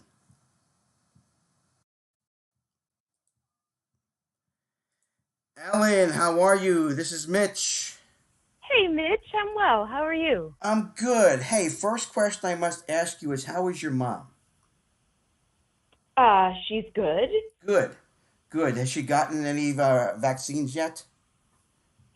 Yes. Yeah, she's gotten the first shot, but not her second shot Okay, yet. good. Hopefully, did you have any reaction to that first one, or no? No, not at all. No, Okay. she was telling me with pride that she thought maybe she'd feel faint, but she didn't, and so she walked home and went to the grocery store. Good for her. That's great. Yeah. Do you know? Yeah. Did she get the Moderna or did she get the Pfizer? Do you know? I don't remember off the top Okay, of my head. I'm okay. sorry. It's hard to keep track of which family members have gotten which one. Oh, Ellen, you should know all this. You're so smart. Come on now. The reason why. I'm not that smart. Yes, lies and slander about me that I'm smart. Yeah. No, but so.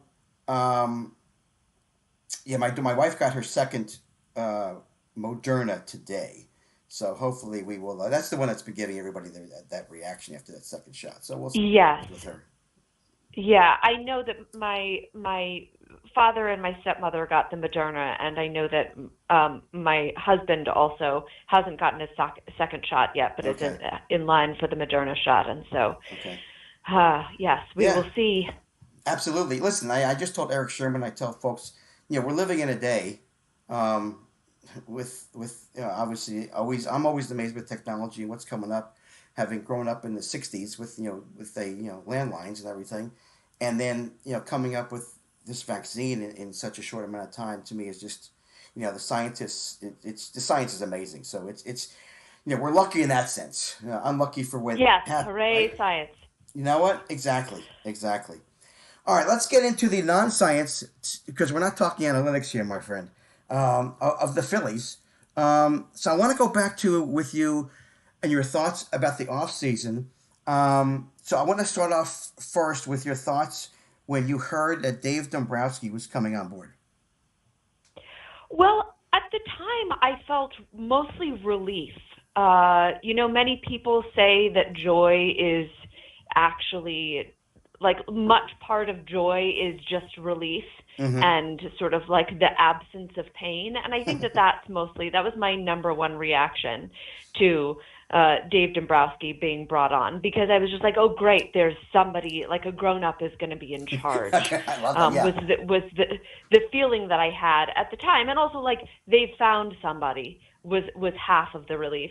And then I wrote a piece on the Turf Sports entitled "Don't Warn Me" about Dave Dombrowski, because my feelings of relief I think I likened it in my article to like when you have stinging eye pain and then the eye pain is taken away, you are pleased. That's how it felt. And the number of people then who sort of reached out to me in order to say, uh-oh, watch out, Dave Dombrowski. I was like, I just had stinging eye pain. Do you not understand how bad it was? Like, this is great news because it was really terrible. And I mean, also, a lot of it were people being like, well, say goodbye to your farm system. And then I was like, well, the joke's on you because we don't have a farm system. Bingo. Yeah. Little did they know, right? I mean, come on. Yeah. Yeah. I heard it. I was like, okay, this guy's got some history. He's got some good history. He's a baseball guy. He knows what he's doing. He's got the experience and he's got the results. So you know what? This is good. Good for Middleton to go get him. It was, I was ecstatic. And then I agree. Then I don't know that I was ecstatic. I'm happier now than I was at that time. Right. Let me just put it that way. Yeah. Well, for me, optimistic. My expectations were a lot lower, I guess. And then boom, we get Dombrowski. Yes, we're going to be good. Yeah, well, earlier in that very same week, there had been the reports circulating about how Zach Wheeler might be traded that were denied so vociferously by John Middleton that one can only have assumed that they were true. So, yes, it was quite a week. So that's kind of what I meant about, like, I had stinging eye pain and I don't have stinging eye pain anymore. Yeah. And then, so for me then, and I want to find out when you saw that McCann was signed by the Mets, to me it changed everything. Bingo, right? As soon as you heard that, I said, okay, JT's coming here. He doesn't want to go anywhere else. They're going to sign him. Yeah, I mean, I don't know if it's what I am constitutionally or if it's sort of a life as an actor that has made me feel that until I see the thing in front of me, I am not 100% confident that it is going to happen. Mm-hmm. And so I wasn't like, oh, JT's in the bag, it's going to happen. Like, I was still incredibly anxious. Maybe I'm just constitutionally anxious. I don't know. But I felt much better. Whereas, I mean, I had been on a podcast at the very start of the off season and somebody said, what from 0 to 10, what do you think is the likelihood that JT Realmuto ends up back in the Phillies? And I was like, 1. I mean, there's a non-zero chance, but I was not hopeful. So, yes, the James McCann news, it was a joyous day in this household in general. Because James McCann's also a good player. So Eric, my husband, is a Mets fan and was happy to get James McCann. Yeah, and you know what, Alan, for whatever reason, I was just looking at all the other options for him. And we're fans. We don't know. But I just had a feeling that, you know what, there wasn't any other team. There were some teams, but it was just the other kind of rumors flying around. And the fact that, we had a feeling that JT wanted to stay, even though it was being put out that, well, we're going to try and do the best we can. I didn't think there was any option. So I was a heck of a lot more optimistic than you were.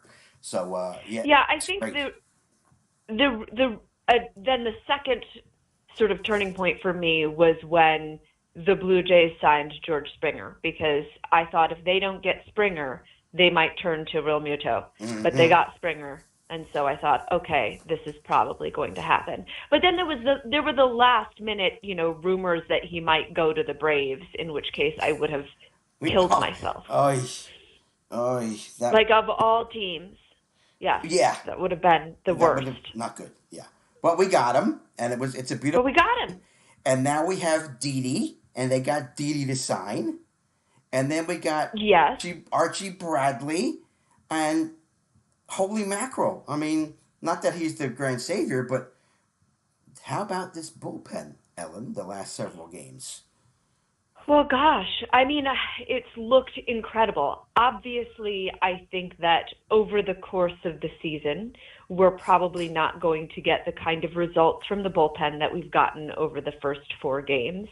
And I guess I just mean that in terms of the final pitching line, because of course you know as well as I do that Hector Neris can allow some base runners. No. And last night we saw that Jose Alvarado can allow some base runners, and Archie Bradley too can allow some base runners. And so I think that there might be times in which they come in and they do a valiant job, and yet, the Phillies do not end up winning a one-run game. Right. But I think, what we were all saying is if the Phillies just have a league average bullpen, things are so different. Because 25% of their games last year, they had a lead and lost that game. And so if even half of those games they had won instead of losing, they would have won the division. Obviously, it's a 60-game season. And so I'm not necessarily saying, with a league average bullpen, they win the division this year because there's so many different factors. Yeah. But I feel like, obviously, a baseball team, it's a three-legged stool. And if you don't have one of the legs of the stool is not going to stand. Mm-hmm. And so this year, it looks like we may have mostly three legs of this stool, and that's great. Yeah. That's certainly what we can say for the Phillies bullpen so far. And I think last night was particularly heartening. It was great to see Alvarado pitch well and Neris get a number of saves in a row. It looks like that slider is helping him out. Mm-hmm. And Archie Bradley pitched well, but there was sort of a question about how's the rest of the bullpen going to go. And the fact that Brandon Kinsler and Sam Coonrod and Connor Brogdon all came in last night and were exceptional makes me very happy indeed. Yeah, I mean, I didn't get to watch. We didn't get to see many spring training games, and when I did, I didn't get to see these guys pitch, if at all, and I had no idea really what their speed pitches, the speed of their pitches were. So I was at the game last night, exactly, and I'm looking at the scoreboard, and I'm going, "Holy crap! Koonrod's got 96, 97. Are you kidding me? Brogdon." I mean, these guys are throwing. Hey, Ellen, we have major league relievers now. I mean, this is what the league has gone to. And then, the Mets bring in after DeGrom sits down. This kid throwing. He's like my size. He's like 5'4", and he's throwing 100 miles an hour. I was like, holy crap! What the hell is going on here? But we have these guys too now. They just have to throw first. To me, it's without a doubt. You have to throw first pitch strikes. And that's what they did for the most part. That's what they've been doing the first 4 games. Alvarado comes in.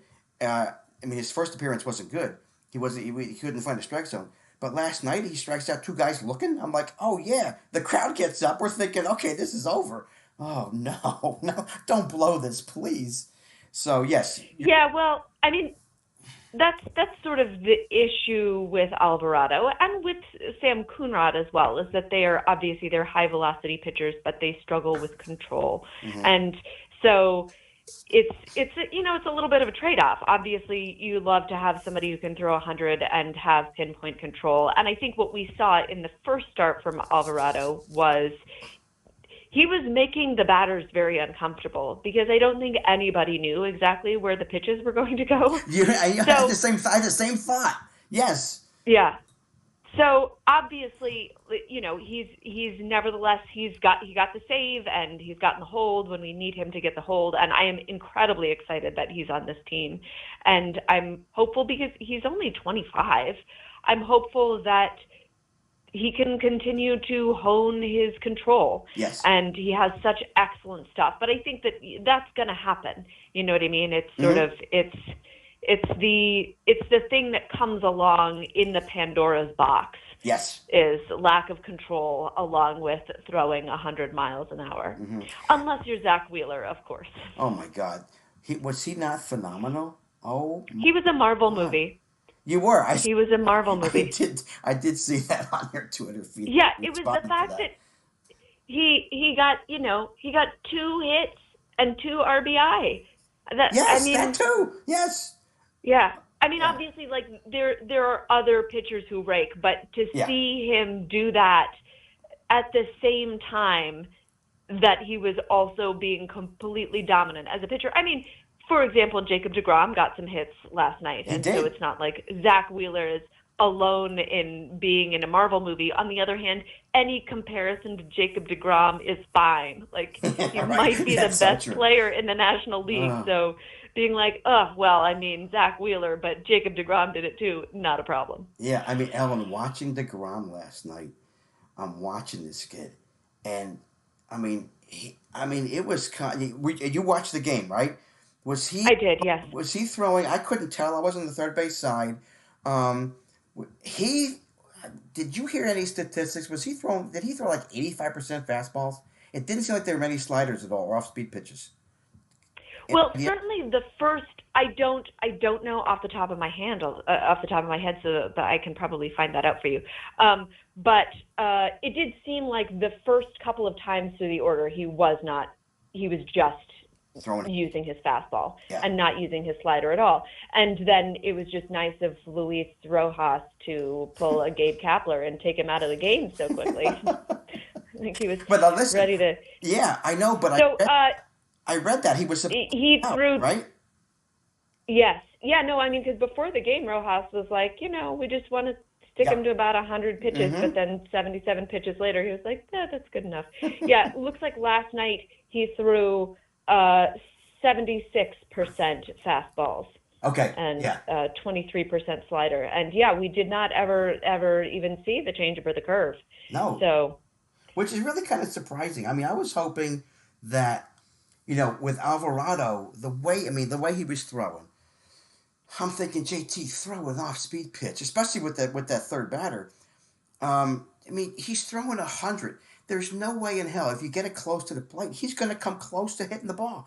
But I talked to one of the kids at school today who watched the game, where his pitches looked like they were up when those guys were got those crappy little hits. Is that right? yes. Yeah. Yeah. Okay. Yeah. So he's got to, yes, in response to what you said about him, yes, he's young. I think that I have confidence in this coaching staff. He's going to come around. I mean, the first game was horrendous, but the second time he came in, he was throwing strikes. So he fixed something. And that to me is, like you said, he'll come around. It's going to be positive. Let's get this. I'm glad he's here because we need him. And I think Joe waited. If it was me, I would have taken him out.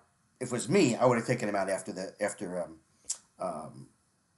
he loaded the bases. But he wanted to keep him in there to prove something. And thank God. Oh my God, I'm sitting there going, oh. I don't know. I think he was just, Archie Bradley was getting ready as quickly as he could. And it sort of, I think it devolved faster. And I'm sure that Girardi was thinking that Bradley had pitched a lot too, and he was sort of hoping not to use Bradley. So, I'm sure that was part of the calculus, and he just wasn't ready in time. Yeah. So.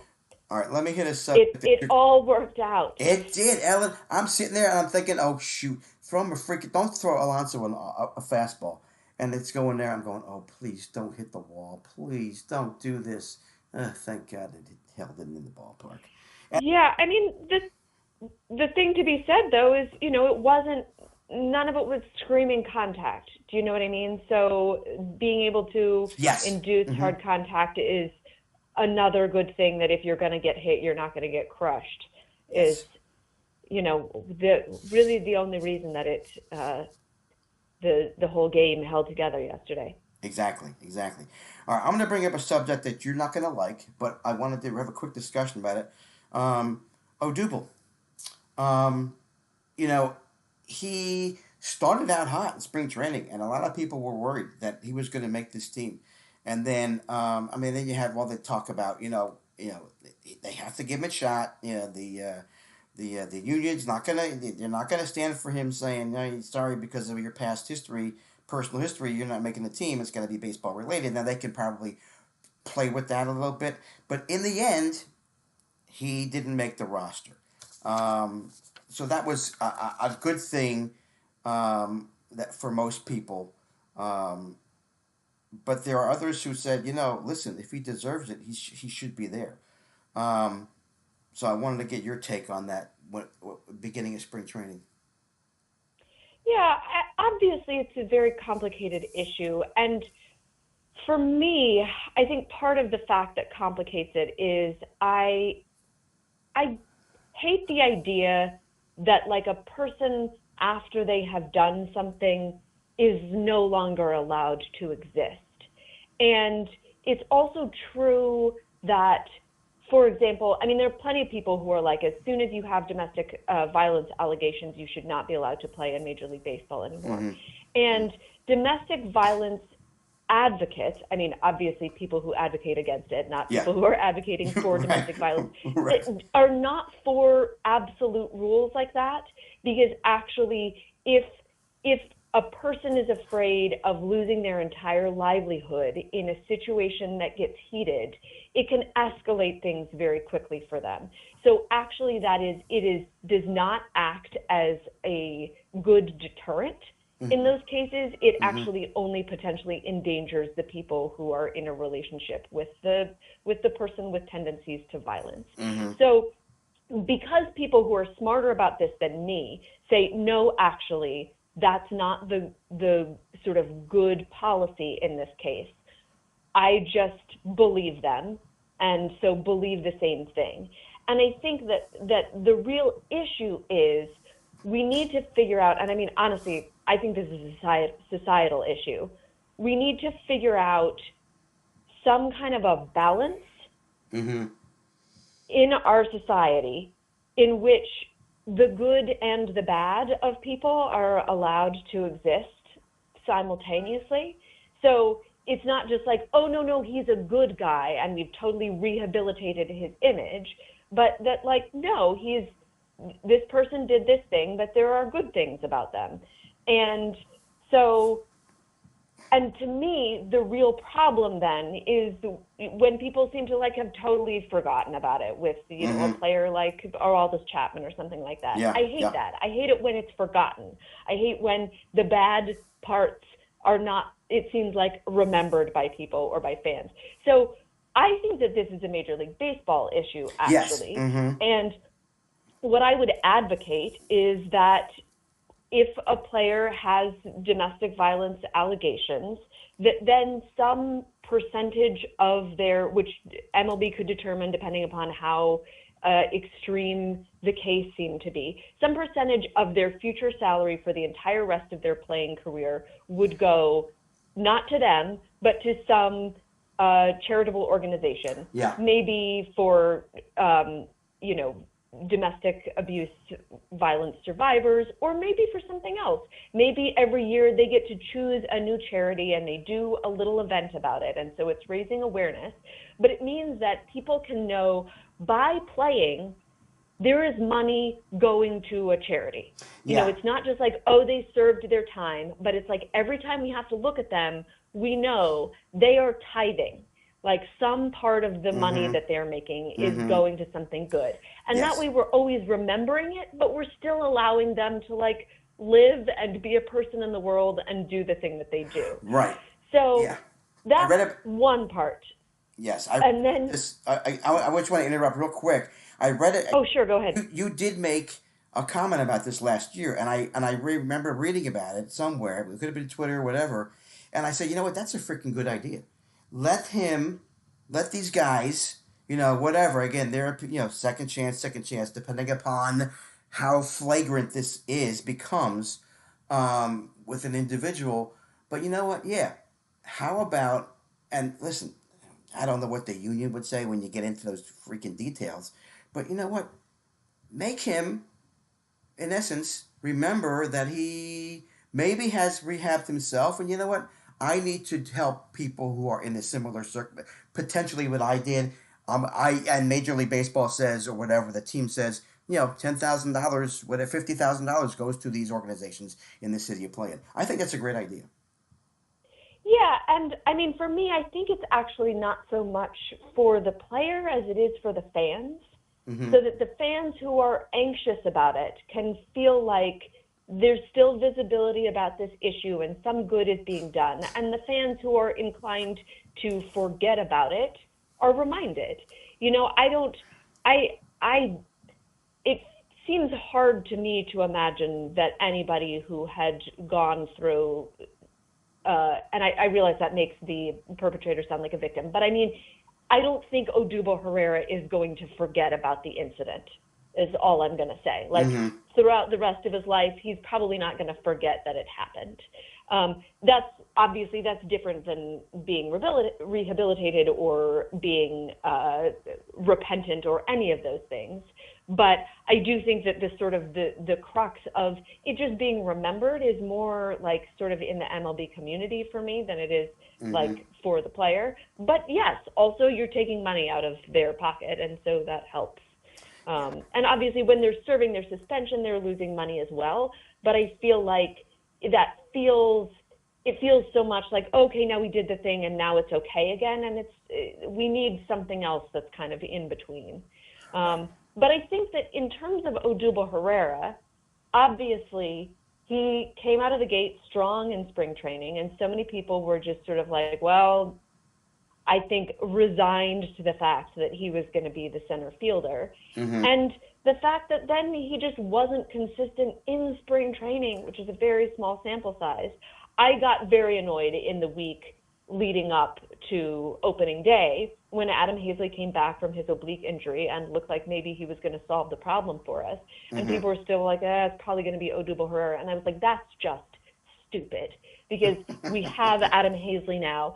And it just didn't feel like a smart baseball decision to me, because Odubel Herrera was not on the 40-man roster, and you can't option Roman Quinn. Right. And so in order to bring Odubel Herrera up, you're going to have to lose one of the guys that you're protecting on the 40-man roster. That just feels stupid to me, given that it didn't seem to me like he had made an exceptional case for himself. And long before any of the more complicated issues, I was not Odubel Herrera's number one fan. I mean, I think that there are always people who unfairly malign baseball players, and I always think that they're trying to do an incredibly difficult thing. But the thing that specifically frustrated me about Odubel Herrera was the fact that in early 2016, we all remember that time period when all of a sudden he had astonishing pitch recognition, and he could just work a walk. And he had an on-base streak, for goodness sake. He did. And then it's like he just decided he wasn't going to do that anymore. And so seeing Odubel Herrera like swing out of his socks, spin all the way around at the plate, like he didn't know what he was looking at. When I was like, but Odubel, you have proved to us that you actually can recognize good pitches from bad pitches. It was, I think that actually made me more frustrated with him than anything else. Yeah. Because then I was like, and I'm always very sensitive about saying that a player lacks focus, particularly because I feel like these are the kinds of things that are leveled at players of color more often than white players. And so I don't want to say that, but I feel like the numbers show that Odubel Herrera kind of lacks focus. And so, it would be frustrating for all of these reasons to have seen him on the opening day roster. Right. And the thing is, you're right. I mean, and I gave this example to other folks in talking about a baseball player or professional athletes. I'll just use the golf reference. When I would play golf, when I was starting, pretty much every hole I hit one good shot. And so at that point, I knew it was in there somewhere. It was never consistent, but I knew I had the ability. At one hole, I would hit a good drive. Maybe one other hole, I hit a good pitching wedge. I hit a good putt. I hit a good long iron, but I couldn't all put it together. Odubel, we knew he had it. He showed it. You're right. He showed it at some point. But how the hell do you lose it so fast? It's like Dominic Brown, right? Those 2 months. I mean, how do you lose it so fast is the question. And to me, that's on coaching. Now, was that a Gabe thing? Was Gabe there then? Or was that McCannon? I don't remember. 2016 would have been pre-Gabe Kapler. Pre-Gabe, so McCannon, I guess. Yeah. So it was... Yeah. It's tough. I mean, I don't know. I feel like the Odubel case is a little bit different than a lot of the other Phillies players that we have seen. Though obviously, I do think that coaching has been obviously an organizational problem. Even John Middleton has come out and said that the Phillies have a 100-year problem with player development. But Right. yeah, which I'm like, but that's true, but bold. John Middleton, thank you. Yes. So I'm sorry, I just momentarily distracted by Brandon Nimmo sprinting to first base the way that he does with a walk. Anyway, I'm So obviously I'm Love it. I'm watching the game. You are so funny because you're so you just love the game so much. You can love every player if they were at a level that you love. Matt Chapman and I know it's so funny, but I digress. Go ahead, keep going. I do. I love everybody, but I forgot. I'm so sorry. I forgot what we were talking about. We were talking about Odubel. I remembered now, which is that I think that very often you'll see a player come up and do well for a couple of months before the league gets a book on them and figures out where the holes in their swing are. But Odubel had been up for a while at this point, suddenly developed this astonishing plate discipline, and then continued to be a usable player, but just didn't have the plate discipline anymore. I feel like that's not a coaching issue. You know what I mean? I think that's... I don't know. Perhaps I'm unfairly maligning Odubel Herrera, but it just feels to me like an attention thing, or perhaps even a lack of desire in some ways. I'm sure that he wants to be a good baseball player, but you can still want to be good at something and not have the rigor that you need to have in order to sort of apply yourself in some particular area. We'll see what happens, right? Two more things. Oh, nice double play. Oh, good. Yeah. Listen to this, folks. I'm getting a play-by-play while we're talking out there. This is awesome. My daughter wanted to let you know, she's my social media manager, that she's really impressed by your drawings that she has seen. Oh, that's so sweet. Yes. And she watched Chicago Fire and was so excited to see you in one of those episodes. So, oh, that's very lovely. You have a fan in my daughter, Kelsey. That's so nice. And the true fact about my drawings, which for any of your listeners, I commission baseball drawings. So you can see examples on my Instagram, which is at Ellen Draws Baseball. And I am trying to build a website, but it's actually been a very busy last couple of months for me. So I literally have not worked on this website for a couple of months. But it is a thing you can still commission from me right now. Okay. I just don't have all the sort of different options and stuff up on a website, which I will eventually do. Yeah. So good. Yes. Visit me at Ellen Draws Baseball if you want me to draw baseball pictures. I mean, Ellen, I told you this, and I don't know, whenever we started talking, I was like, oh my God, you put something together, I guess it was for your mom.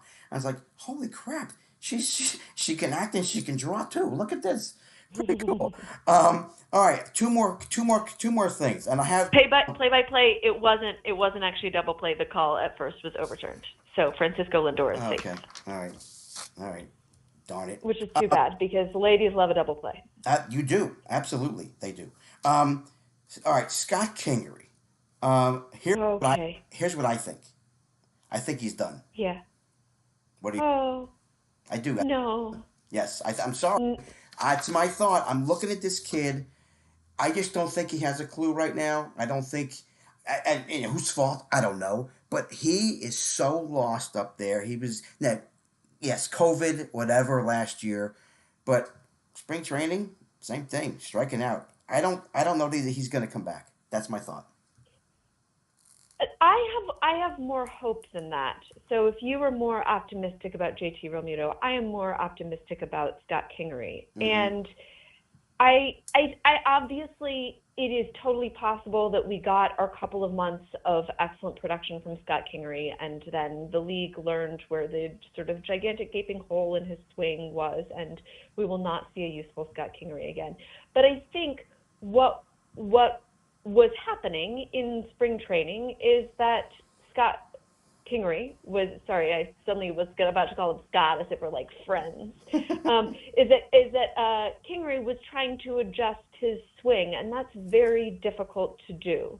And so I think that he just needs time. Like, I was all for him being sent down to AAA because clearly he did not look like a major league player in spring training, but I think he just needs time to see if he can adjust his swing to be the kind of hitter that he was when he was coming up in the minors. And maybe I'm just biased because I saw him play at Reading and he was great and I was so optimistic for Scott Kingery. And obviously that's just a sort of like a small sample confirmation bias kind of a situation. But I think that it is possible that the launch angle revolution messed Scott Kingery up. And I think it remains to be seen whether or not that the damage is irreparable. And obviously the launch angle revolution worked so well for some players. But I think that obviously this was a problem with sort of previous coaching regimes, is that it looked like they were just sort of trying to put whatever was de rigueur at the moment on top of every single player, whether or not that was actually what was best for the player or not. And I'm not saying that Scott Kingery was fighting this, because clearly he hit a bunch of dingers for a while, and I'm sure he was excited. He was like, yay, I'm more of a power hitter now. And so, you know, I'm not here to say that he was fighting his coaches at every way and to sort of malign them in that particular way. But I do think that it's clear that whether it was coaching or whether he too was excited to sort of launch the ball a little bit more, it didn't end up working for him. Yeah. And so I think I'm hopeful that maybe nevertheless we can see a useful Scott Kingery. We'll see. Listen, he's got, he's the super utility guy. He can play almost everywhere. Listen, if he starts hitting 350 in AAA, yeah, sure, bring him up. But I just, I just look at, and it's just my thought. I just don't think he's going to be able. He looked very lost in spring training, but yeah. To me, that doesn't necessarily mean that he will be lost forever.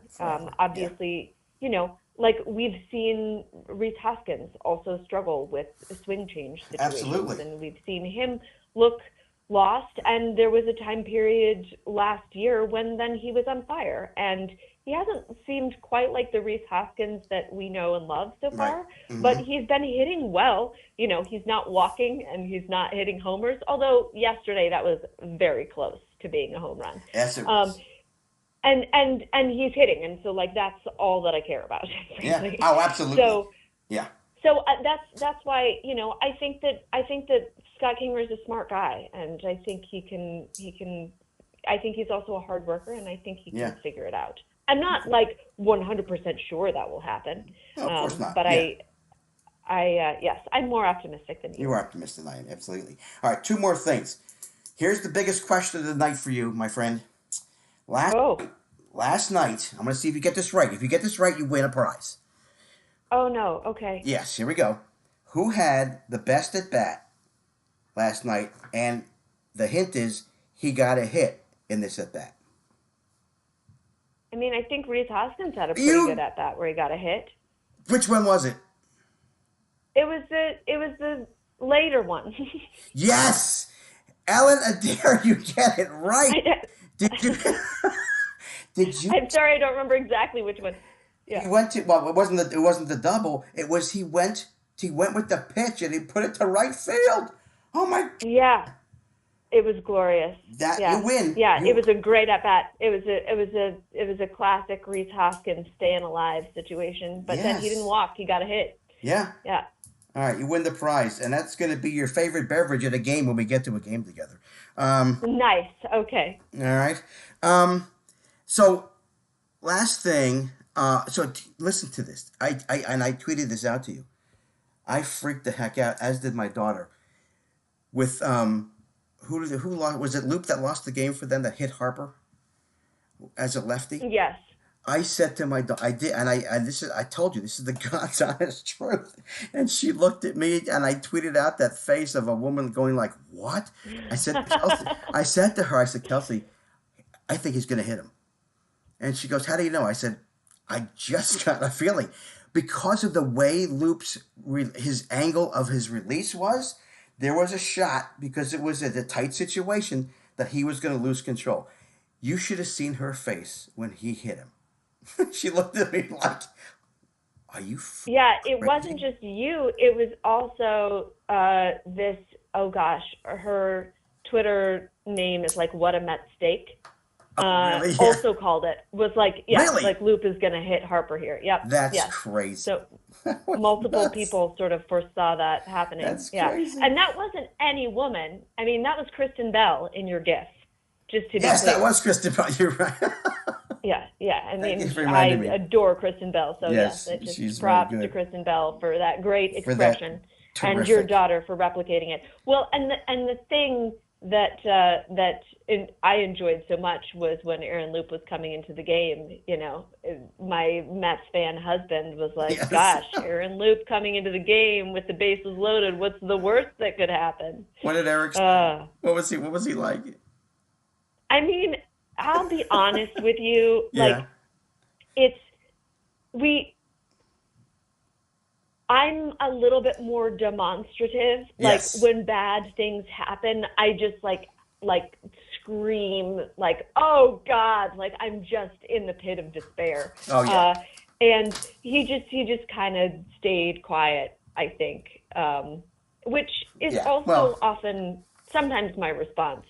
It's hard when we're at a game, when we're Yeah. at a Phillies Mets game in person, the joy of being at the ball game sort of takes over us. But when we are at home, it's a little difficult. Mm-hmm. I don't know. Maybe it's not difficult for him. It's difficult for me. Like, I was smiling, but I was putting my hands over my face so that he couldn't see me smiling, because I couldn't stop smiling. But Yeah. I didn't want to make him feel bad, because it was a very sad way to lose a game. It was. It was. You know, and I mean, the other thing that he said is like the Phillies versus the Mets. It's really just a stoppable force meets a movable object. Yeah. And I was thinking today, like, it's always just a question when you've got the Phillies versus the Mets, as to whether or not the Mets are going to out-Mets the Phillies, or the Phillies are going to out-Phillies the Mets. Like, Yes. who's going to screw it up today? Exactly. But, okay, so here's the thing, and I appreciate you staying on for so long. I mean, to me, Ellen, this division, you know what's going to come down to, I think? Injuries. The team that stays the healthiest is going to win this division or get the wild card. I honestly think that, because I think the Phillies have the opportunity to surprise people. And I think it's going to come down to the healthiest team is going to end up pulling this thing out. I think that makes a lot of sense to me. I mean, you know, we'll see, because the Braves have had a good number of injuries and nevertheless sort of overperform what I think some experts expect them to do on paper. But basically, ever since the Braves won the division when we didn't think they would, I don't even remember what year that was. Is that 2018, 2017? Yeah, I think so. I've just been like, the Braves are going to win probably. Yeah, we'll see. Yeah. We'll see. I think they're really good. No, I mean, I do think it's baseball, and I think anything could happen. And Yes. I think that certainly, even though this is not how probability works, the Phillies have way underperformed what has been expected of them on paper, and so they're due to overperform a little bit. Again, I know that's not how probability And works, that's but it does feel that way a little bit. It does, but I do think, though, like you said, with what you've got now in Girardi, with the ability to pick this brand new bullpen in essence, and you've got Eflin, who's come up and become a terrific player, and you've got the starting infield and outfield from last year, fifth in the runs scored in the league last year, and they haven't hit their stride yet. Obviously, it's early. I think I am optimistic that they surprise people. Yeah, well, and I don't remember exactly what number it was, but I do remember that in WRC Plus, from last year, the offense was right behind the Tampa Bay Rays. Mm-hmm. So Yeah. it was a good offense, like Absolutely the Rays was, went to the yes. series. And yes, obviously the Rays partly went to the series on the strength of their starting pitching and their bullpen. But yeah, like the offense was not the problem. I've definitely done a certain amount of yelling at the phone upon which I listen to podcasts when even smart sort of national baseball writers are like, why are the Phillies just running the offense back? And I'm like, the offense was not the problem. Yeah, tell it, people. Yeah. Come on. All right, Yeah. last thing for you, my friend. I think what you should do is have a victory dance contest, and you're the judge. You and Eric are the judges. So with your victory dances, right? We all know your dances. I think you should have people do victory dances, and then you judge. I think that'd be awesome. Get people involved. I mean, you're moving. I'll think about it. Okay. I like the idea of encouraging other people to do victory dances. I don't like the idea of judging people. Okay. I just True. Okay. Yeah, I don't know. It's not my thing. Is like judging people in general. But I get that. It being a dance contest. Yeah. I it'd be fun. I wouldn't have to like assign a last place. I could be like, everybody wins for participating, but No. this is first, second, and third place. Yeah. You gotta have a winner. I'm It's a definitely, participation trophy, yeah, I right? know. It's hard that it's Well- difficult for me to be such a baseball fan and also to be somebody who just sort of wants everybody to win. But To win, that's yeah. that's the crux of the difficulty of what it is to be Well, Ellen Adair. we will work on that in terms of the judges. I'll talk to my daughter and see what she thinks. She's good at this kind of stuff. We'll think about it. I like this idea. Okay. I guess maybe I'll float it out there and see All if right, anybody's put it out there and interested. see what happens. All right, so here's the thing. Remember last year we talked about getting to a game together, and the pandemic never happened. So I am moving to North Carolina in September. Retiring. So Oh, congratulations. yeah, thank you. We are so excited about this. It's just like crazy. But I would love to have you come to Philly, or if not, I could come to City because I haven't been to City yet. So down the road, let's see what we could do in the summer. I would love to do that Yeah. with you and Eric. I think it'd be a lot of fun for me for sure. I know it would. Yeah, I would do either one. I think the only stipulation is if it is in Philly, which we're hoping when we're all vaccinated and Yes, everything that we yes. can go to a game in Philadelphia, is that my mom has to also come. Oh, absolutely! I would So, love to meet your as mom. long That as would be that's awesome. okay. Absolutely, love. That'd be fun. That'd be really fun. Ellen, thank you so much. It's been such a pleasure. Thank I you really for having me on. appreciate it. Say hi to Eric for me, please, and stay well. And best to you both. Thanks so much. Best to you and to your daughter and to your whole family. Thank you very much. Take care. Go Phillies. You too. Go Phillies. Bye.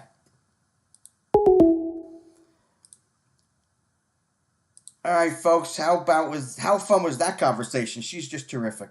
Okay, that is it for me for the evening. Ran a little long, but that's okay because Captain Lou isn't on tonight to follow me.